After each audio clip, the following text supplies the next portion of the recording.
देश को शर्मसार कर देने वाली उनकी करतूतें हमेशा से रही हैं। जेन जी प्रोटेस्ट को उनका इस तरह से जो है वो बुलाना, इस तरह से मांग करनी कि ये नेपाल का जो है मॉडल यहाँ पे चलना चाहिए। तो शायद उनको कुछ आइडिया नहीं है कि वर्ल्ड में चल क्या रहा है।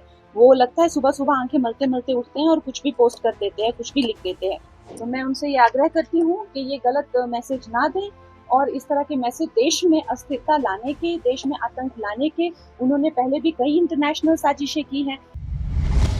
हमेशा ही देश को शर्मसार कर देने वाले बयान दिए हैं। देश को शर्मसार कर देने वाली उनकी करतूतें हमेशा से रही हैं। जेन जी प्रोटेस्ट को उनका इस तरह से जो है वो बुलाना, इस तरह से मांग करनी कि ये नेपाल का जो है मॉडल यहाँ पे चलना चाहिए, सबको जिंदा जला देना चाहिए। और उनको ये बात पता होनी चाहिए कि नेपाल में जो है वो जेन जी ने एक नेपोटिज्म सरकार को जो है वो ध्वस्त किया है। तो शायद उनको कुछ आइडिया नहीं है कि वर्ल्ड में चल क्या रहा है। वो लगता है सुबह सुबह आंखें मलते मलते उठते हैं और कुछ भी पोस्ट कर देते हैं, कुछ भी लिख देते हैं। तो उनको ये पता होना चाहिए, उनके जैसे वंशवादियों को उन्होंने वहां ध्वस्त किया है। इस तरह वहां पे डेमोक्रेसी लेके आए हैं वो लोग, एक डेमोक्रेटिक गवर्नमेंट जो कि उन्होंने अपने आप चुनी है। तो अगर वो लगता है अब इस देश से अगर इस तरह की करतूतें करेंगे तो भाग्य निकाले जाएंगे।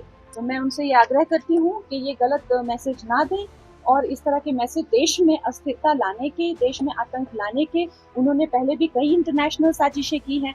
अमेरिका में जाके उन्होंने बहुत पहले भी भीख मांगी है कि हमारे देश को बचाओ, हमारे देश को बचाओ।